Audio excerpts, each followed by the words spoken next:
अनर्थस्य मोचकः। अगर तुम्हारे में इतनी सामर्थ्य नहीं है कि तुम घर परिवार सब कुछ त्याग करके परम वीतराग होकर भगवान में चित्त जोड़कर जीवन को भगवदानंद में डुबो दिया, सबसे बड़ी बात है सब तज हरिभज, ऐसी सबकी सामर्थ्य नहीं होती। कोई विशेष कृपा पात्र होता है, सब बंधन तोड़ाकर भाग पड़ता है भगवान की तरफ। फिर क्या करे? अगर वो वीतराग परमहंस नहीं बन सकता तो उसको भगवत प्राप्ति कैसे हो? तो बोले गृहम सर्वात्मना त्याज्यम तच्चेत युक्तम न शक्यते। यदि पूर्ण रूप से तुम त्यागी वैरागी बनकर भगवदानंद में नहीं डूब सकते हो तो कृष्णार्थम तत्प्रियुंजीत है। श्री कृष्ण का घर है, श्री कृष्ण का परिवार है, श्री कृष्ण के लिए हम व्यापार नौकरी किसानी करते हैं, जो मिलता है वो श्री कृष्ण की ही सेवा मानकर परिवार को पोषण करते हैं, समाज की सेवा करते हैं और श्री कृष्ण अर्पणम मस्तु। सारे कार्य श्री कृष्ण को, सारा वस्तु सब सामग्री श्री कृष्ण की, तो त्वदीयम वस्तु गोविंदम तुभ्यमेव समर्पय, तो वही गति प्राप्त हो जाएगी जो एक वीतराग परमहंस सन्यासी को होती है। पहला सिद्धांत है गृहम सर्वात्मना त्याज्यम, ये जीवन इसीलिए मिला भगवत प्राप्ति के लिए। पर तच्चेत युक्तम न शक्यते, यदि तुम्हारी ऐसी सामर्थ्य नहीं है तो तदर्पिता अखिलाचारिता तद्विस्मरणेन परम व्याकुलतेज, सारे आचरण भगवान के लिए करो, परम पवित्र भगवान की आज्ञा का पालन करते हुए धर्मयुक्त आचरण करो, घर को भगवान का समझो, घर वालों को सबको भगवान का निज स्वरूप देखने की चेष्टा करो, समस्त संपत्ति आचरण व्यवहार सब कृष्णार्पणम कर दो, रात दिन भजन करते हुए अपने कर्तव्य का पालन करो, वही फल प्राप्त होगा। अगर श्री कृष्ण के प्रति ऐसा किया तो तुम्हारे समस्त अनर्थ और पापों का नाश हो जाएगा, तुम भगवत प्राप्त हो जाओगे। संगा सर्वात्मना त्याज्या साचेत युक्तम न शक्यते, वैसे सिद्धांत है किसी का संग मत करो, असंगोहम पुरुषा, किसी का संग। महाभागवतों के संग को मोक्ष का खुला हुआ द्वार बताया गया, ये किसी में नहीं है, ये महाभागवत जन है। यहां कह रहे संगा सर्वात्मना त्याज्य, ये शरणागति की बात हो रही। पहला है सर्व तज हरिभज, सामर्थ्य नहीं है तो समस्त आचरण घर परिवार भगवत अर्पित भाव से हर कर्म कृष्णार्पणम मस्तु, नाम जप, भगवत प्राप्त हो जाओगे। इसके लिए सावधानी है, संग का त्याग करो। कैसे संग का? बोले संगम त्यजित मिथुनावृत्तिनाम मुमुक्षु, जो मिथुन कहते हैं दो को, जो दो के संयोग से सुख प्राप्त होता है। एक आपकी रसेंद्रिय, एक वस्तु, इसके संयोग से प्राप्त हो सुख में जो मगन, शब्द और श्रवणेन्द्रिय संयोग के प्राप्त से, शरीर और जनेन्द्रिय संयोग के सुख, रूप और नेत्रेंद्रिय, ऐसे जितना ब्रह्मा के द्वारा रचा हुआ सुख है वो मिथुन सुख है। जो स्वा से मिलता है वो भगवदानंद है, जो पर से मिलता है वो मिथुन सुख है। जब हम भोगते हैं तब सुख मिलता है, चाहे जिस इंद्री से हो।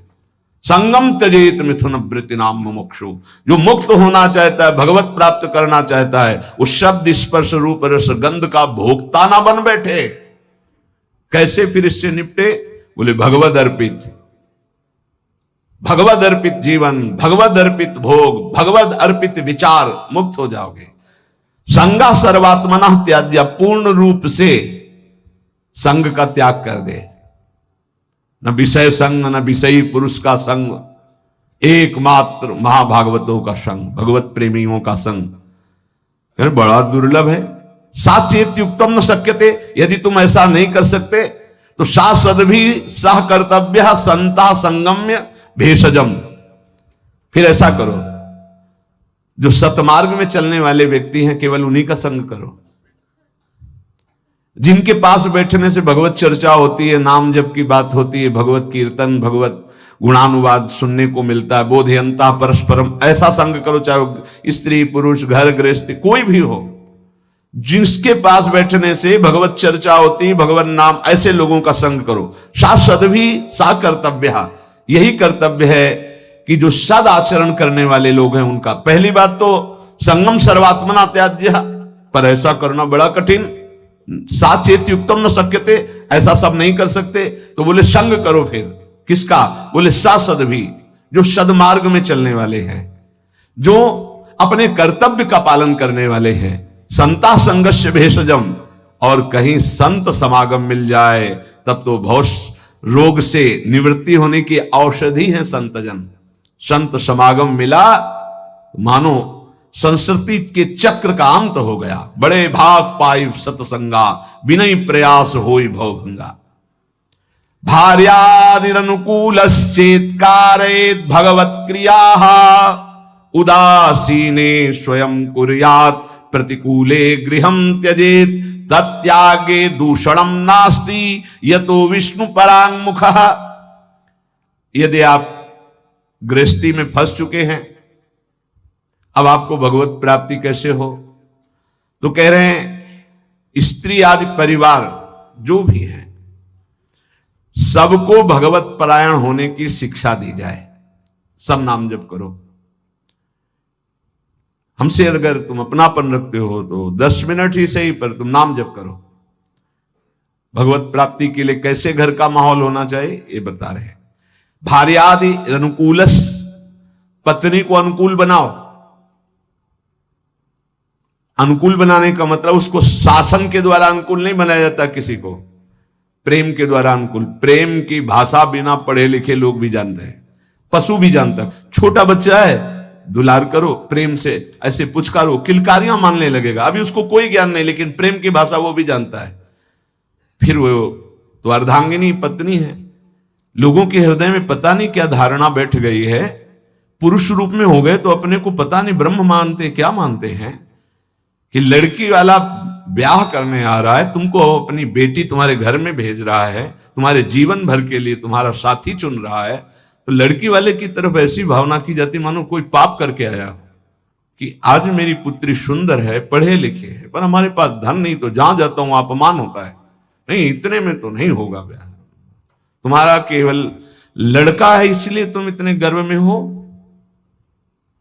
क्या है तुम्हारे लड़के में कौन सी खास सी बात है? केवल लिंग परिवर्तन है तो स्त्रीलिंग में, वो पुरुष लिंग में, वो उसकी संतान है, वो तुम्हारे सामने झुक के दे रहा है। जो भेंट दे दे अपनी पुत्री को भाव से, वो बात अलग। तो वो अपने को गर्व मानते कि लड़का हो गया तो इतना दहेज लेंगे, और पर्चा ऐसे बनाते जैसे दुकान वाला व्यापारी पर्चा बनाता है, इतना इतना इतना, अब ले लो। तो ऐसे दूल्हे का हाथ पकड़ करके लड़की वाले को घर ले जाना चाहिए कि राधे श्याम, क्योंकि हमने पैसा दिया है। कैसा विचार समाज का है। तुम अपनी कमाई से सुखी नहीं होना चाहते हो, अपनी पुत्री दे रहा है, कुछ ना कुछ भाव से अपनी पुत्री को दे रहा है, तुम्हारा क्या भाव है? लड़के पक्ष वाले ऐसे गर्व में होते हैं मानो त्रिलोक विजयी हो गए हों, लड़का हो गया तो। इसीलिए हमारे समाज की धारणाएं पापों को बढ़ावा दे रहे हैं। पुत्री हुई तो उसको किस भाव से देखा जाता है, किस भाव से? अगर लड़की न हो तो पैदा कहां से हो? विचार कीजिए।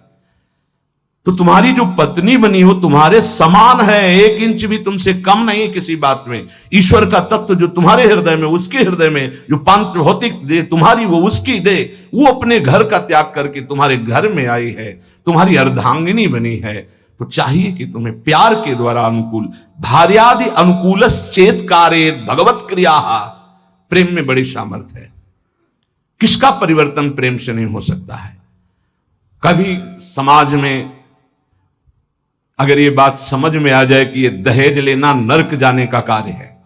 बोले अमुक ने दहेज, उन्होंने मांगा नहीं था, स्वतः अपनी पुत्री के लिए दिया था। किसी को भी अगर हमारे व्यवहार में पुत्री के साथ बहुत सी सामग्री उत्साह के साथ देने का भाव तो उनके पास है और उन्होंने दिया अपनी पुत्री को, तो आपने मांगा तो नहीं, वर पक्ष ने मांगा तो नहीं, आज बेचा जाता है। कैसी समाज की दुर्व्यवस्था है। ना सत्संग सुनते हैं, ना शास्त्र समझते हैं। तो बच्चियों के प्रति कितना निकृष्ट भाव आ गया कि एक गरीब आदमी की यदि लड़की पैदा होती तो माथे पे हाथ रख करके सोचता है कि मेरा दुर्भाग्य। कोसते हैं कि तूने लड़की क्यों पैदा की। अरे अगर हमारी मां नहीं होती तो हम कहां से प्रकट हो जाते? वो मां है, वो दैवी शक्ति है जो प्रकट हुई है। कैसी बुद्धि भ्रष्ट होती चली जा रही लोगों की कि बेटी के शब्द से उनको एक असौभाग्य लगता है कि अरे बेटा थाली बजाओ, चाहे वो पादुका से मार के घर से बाहर कर दे, बुढ़ापे में बेटी ही काम आएगी। फिर चलो पापा हमारे यहां, बूढ़े पिता के लिए बेटी तैयार है। प्राण देने के। आज बेटियों के प्रति भाव यहां शास्त्र आज्ञा कर रहा है, भार्यानुकूलश्च, वो तुम्हारी अर्धांगिनी, तुम उसके साथ ऐसा कोई व्यवहार मत करो जो तुम्हारे को कभी अनुकूलता की वजह प्रतिकूलता में आ जाए। और आप ध्यान रखना, ब्रह्मा जी बहुत चतुर हैं, जब देखा कि बेटियों की ऐसी अल्ट्रासाउंड करा लिया, ये देख लिया, वो देख लिया, ऐसा भाव, तो काम ऐसी कि तुम हटा ही नहीं सकते हो। आगे की समझ गए होगे चर्चा, इस बात को समझो। तुम पाप करोगे, तुम्हें भुगाने के लिए उसी जीवात्मा को भेजा जाएगा और ऐसे रूप में भेजा जाएगा कि तुम्हारा कुछ बस नहीं चलेगा। ये जो घर गृहस्थी में भ्रूण हत्या गर्भ हत्या में प्रार्थना करते हैं, आज वो समय नहीं कि बेटी हुई तो तुम्हें माथे पे हाथ रखना। आज राष्ट्रपति बनी बेटी भारत की। हम बार बार कहते हैं, अभी क्रिकेट मैच की पूरी बेटियां ही आई थी, बहादुर, एक सेना नायक आई थी,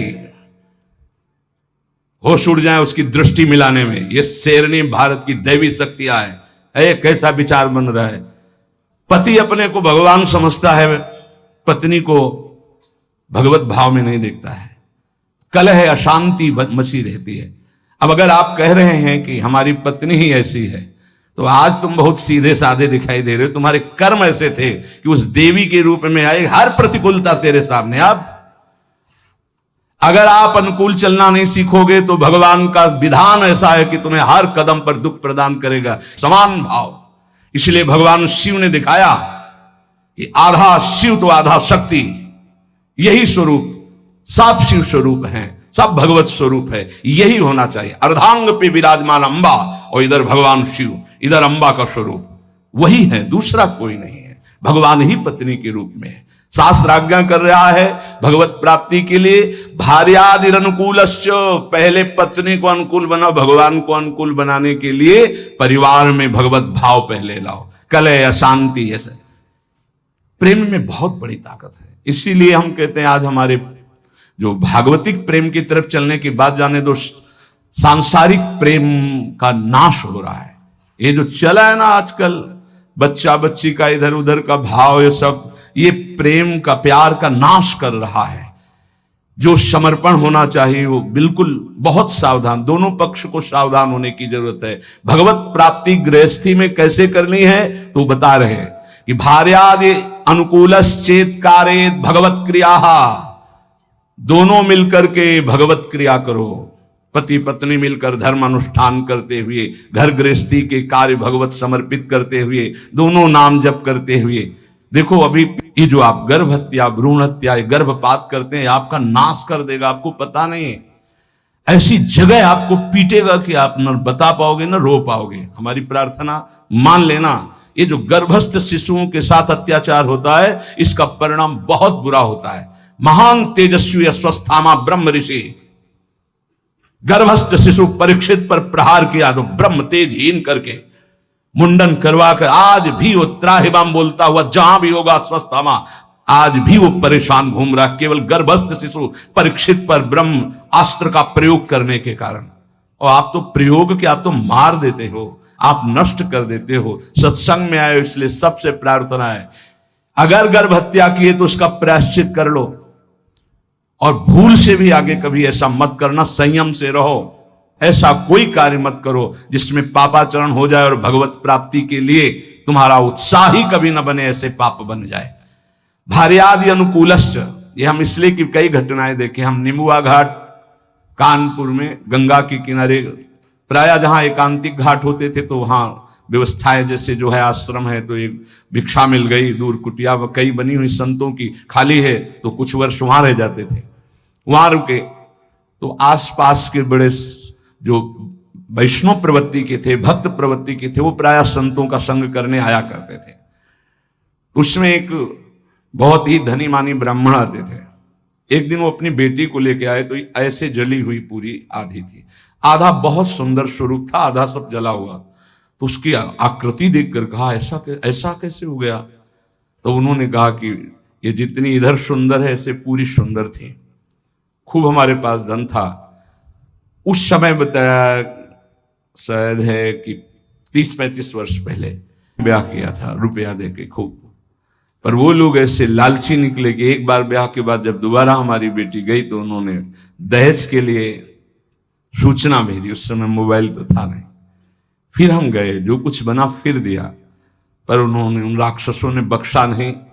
हमारी बेटी को चारपाई में बांधा, मिट्टी का तेल छिड़का और आग लगा दी।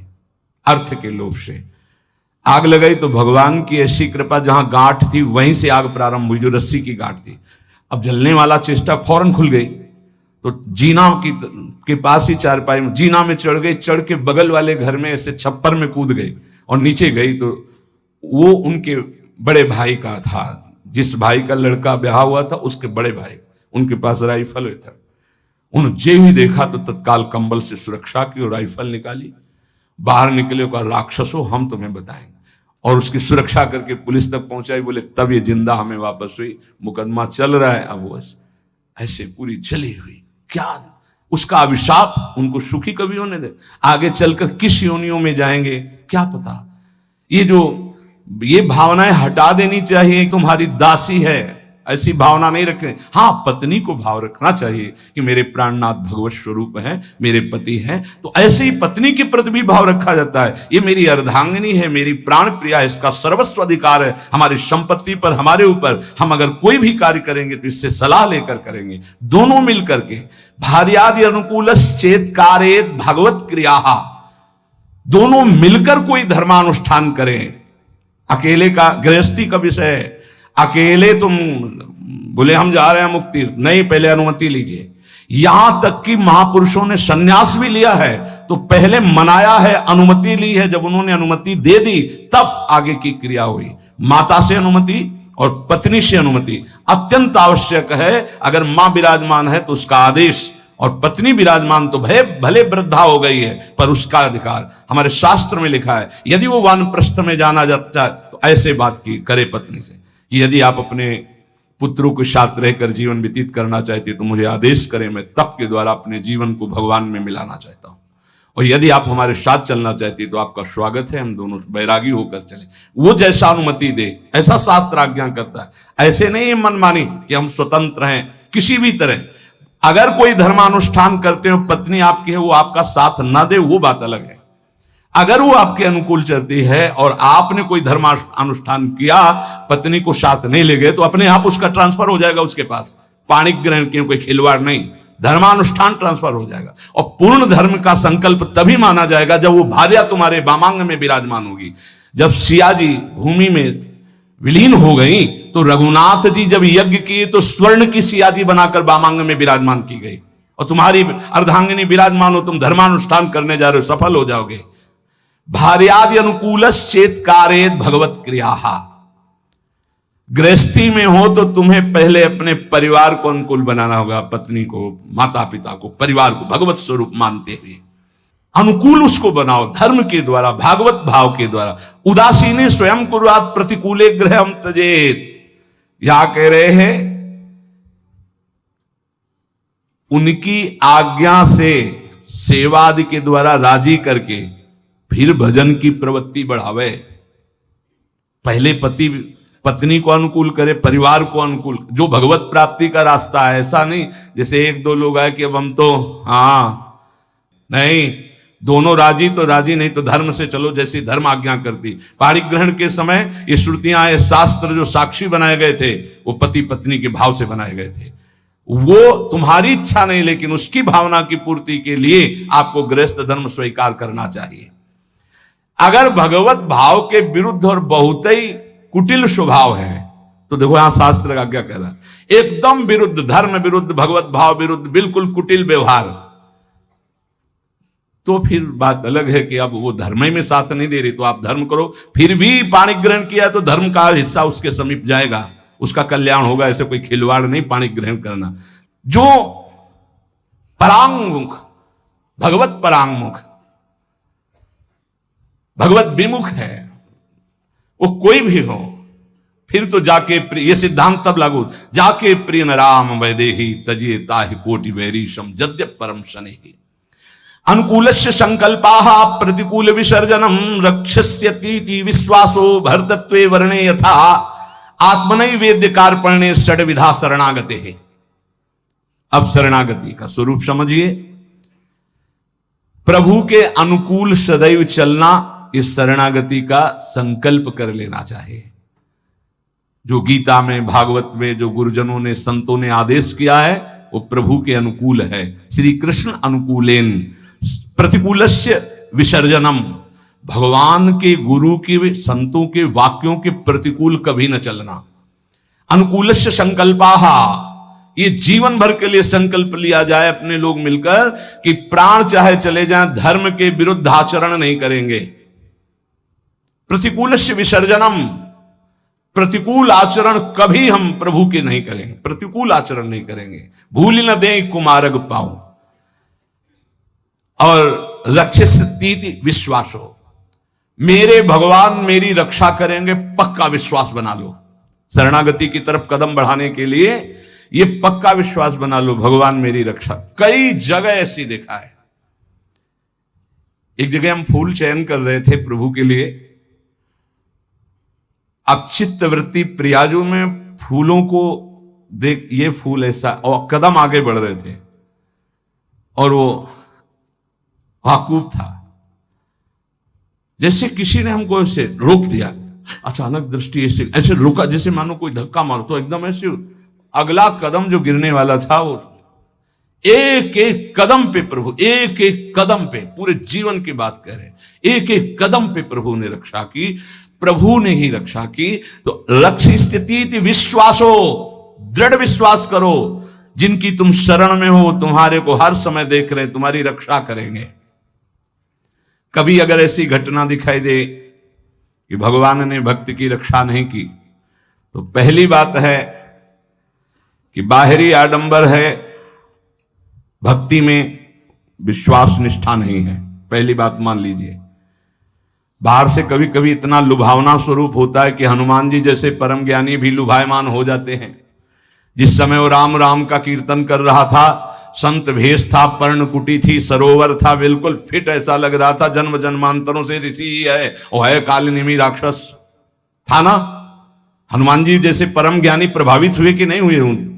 जाके प्रणाम किया, बोले मैं बैठे बैठे देख रहा हूं, अब रावण का पार्षद, उसको पता है युद्ध हो रहा है, बोले राम रावण युद्ध हो रहा है। महाराज आप, मुझे पता है आप संजीवनी बूटी लेने जा रहे हैं।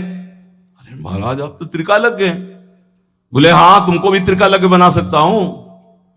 महाराज आदेश करो। वो नहा के आओ, गुरु मंत्र दे रहे हैं। बिल्कुल भोले भगत की तरह हनुमान जी महाराज है। स्नान करने गए तो रघुनाथ जी ने प्रेरणा करी मकरी को, जब पकड़ा हनुमान जी को, हनुमान जी ने मुष्टिका का प्रहार किया तो वो देवी की रूप, अप्सरा के रूप में प्रकट हुई और कहा ये राक्षस है, भगत नहीं है। अच्छा, बोले कालनेमी राक्षस है, केवल आपको भगवान के सेवा से विमुख करना चाहता है, क्योंकि ये किसी भी तरह रात व्यतीत हो जाए ऐसा। बोले ऐसी सोच को तो हम तत्काल नष्ट करते हैं। हनुमान जी के बोले आओ गुरु मंत्र ले। बोले नहीं, पहले गुरु दक्षिणा ले आप। पूछ में लपेटा, गुरु दक्षिणा दी, जय श्री राम, देर नहीं लगी, पहुंच गए द्रोणागिरी पर्वत। तो कभी कभी ऐसा होता है कि हम जैसे देख रहे हैं तो ऐसा नहीं होता। दूसरी बात, कभी कभी ऐसा होता है कि किसी भगवत प्राप्त महात्मा के ऊपर भी ऐसी घटनाएं देखी गई, उनका अंतिम निर्णय ऐसा ही भगवान ने पहले से निश्चय कर रखा है। तीसरी बात होती है कि कभी कभी हम भक्त को गिरते हुए देखते हैं, भ्रष्ट होते होते, तो कीन हो इस कबहू अभिमाना, सो खोवंचा कृपा निधाना। नहीं तो दृढ़ विश्वास रखो, रक्षिष्यतीति विश्वासो, दृढ़ विश्वास, भगवान तुम्हारी रक्षा करेंगे, पक्का रक्षा करेंगे। कई जगह ऐसे जीवन में भक्तों के आते जहां भगवान स्वयं रक्षा करते थे, स्वयं देखा बिल्कुल कि साक्षात भगवान ही है, नहीं इस समय कैसे हो सकता था। कई ऐसे हजारों घटनाएं। और भर्तृत्वे वर्णेय था, जैसे स्वामी सेवक को, जैसे अर्धांगिनी को धर्मज्ञ पति सदैव पोषण करता है, ऐसे उदाहरण कैसे बन सकता है भगवान के लिए? कोई प्राकृतिक उदाहरण है। भगवान सदैव अपने भक्त का स्वयं भरण पोषण करते हैं। योगक्षेमम भाम्यम, स्वयं। एक बार इसी श्लोक पर किसी को संशय हुआ, बड़े विद्वान थे, कि अनन्यश्चिंतयन्तो माम ये जनाः परिपासते तेषां नित्याभियुक्तानां योगक्षेमं वहाम्यहम्। जो मेरा अनन्य चिंतन करता है उसके योगक्षेम का वाहन मैं करता हूं। तो बोले कभी ऐसा नहीं, भगवान को चाहिए था कि कराम्यहम्, मैं करवा देता हूं व्यवस्था, वहाम्यहम् क्या स्वयं आते हैं? तो उन्होंने ऐसे काट करके गीता के शब्द को लिखा कराम्यहम्, लिखा योगक्षेमं वहाम्यहम्, उन्होंने लिखा कराम्यहम्। अब जो विघ्न शुरू हुआ, कई दिन भारी वर्षा, ना भोजन, ना कोई जजमान, ना कोई, हर अव्यवस्था ही अव्यवस्था, त्राहिमाम मच गया। स्वयं भगवान श्याम सुंदर भोजन की सामग्री सब लेकर के आए। जब वो घर पे नहीं थे, गए हुए थे, देखा बड़ा सुंदर बालक और यहां से खून निकल रहा है, रक्त निकल रहा है। तो उन्होंने कहा कि बेटा ये कैसे? उनकी पत्नी ने कहा। तो उन्होंने कहा मां, ये जो विद्वान ब्राह्मण तुम्हारे पति हैं उन्होंने चाकू से हमें काट दिया है। ऐसे निर्दयी कैसे हो सकते हैं? तुम किनके बेटे हो, कौन हो? बोले मत जानो, मैं आपको भी और आपके पंडित जी को भी बहुत प्यार करता हूं। ये लो सामग्री, कई दिनों के लिए ऐसी सामग्री, और ये लो रत्न रख दिया, इन्हीं से खूब खाते पीते रहना। उनको बता देना कि ऐसे अपराध न किया करें। जब पंडित जी लौट के आए तो उनकी अर्धांगिनी, तुम इतने निर्दयी हो गए हो, तुमने इतने सुंदर सुकोमल बालक के भाल पर चाकू मार दी, तो पागल हो, पागलों जैसी बात कर। बोले विश्वास करो, देखो ये सामग्री, ये रत्न आदि वो रख गए हैं। और नवकिशोर बालक था 14 वर्ष का, और वो कह रहा था पंडित जी ने, तो उनको ओहो, मैंने गीता जी के एक शब्द को काटा था, वहाम्यहम्।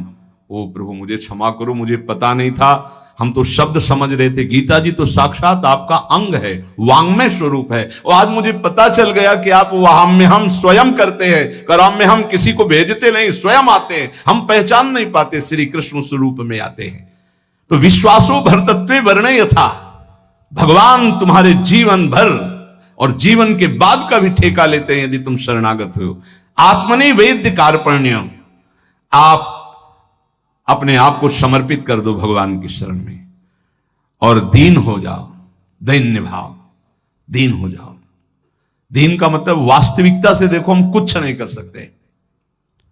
हमारे भगवान हमको मनुष्य दे दिया, हमको सत्संग दिया, हमको नाम जपने की प्रेरणा दी, हमको नाम मिला, नाम की सामर्थ्य जागृत हुई, भगवत प्राप्ति हुई। सब में केवल भगवान की विशेष कृपा ही कृपा। सर्वसंग परित्याग, असमर्थ हैं तो साधु संग तुम्हें समर्थ बना देगा। भगवत सेवा के अनुकूल भाव पदार्थ ग्रहण करो, प्रतिकूल पदार्थों का, भावों का, व्यक्तियों का त्याग करो। परिवार को अनुकूल बनाने की चेष्टा करो, पत्नी पुत्र आदि से वैर विग्रह झगड़ा आदि मत करो। भाग करके कहीं जाने की जरूरत नहीं कि हम परिवार त्याग दिए। पहली बात, वहीं रहकर भजन। यदि वहां सब प्रतिकूल व्यवहार है और भगवत विमुख जन है, फिर आपके लिए छूट है। क्या? आप अपने भगवत भाव को पुष्ट कर सकते हो। पांचवा, दृढ़ विश्वास प्रभु में, आत्मनिवेदन और दैन्यता, ये महान सद्गुण शरणागति के अंतर्गत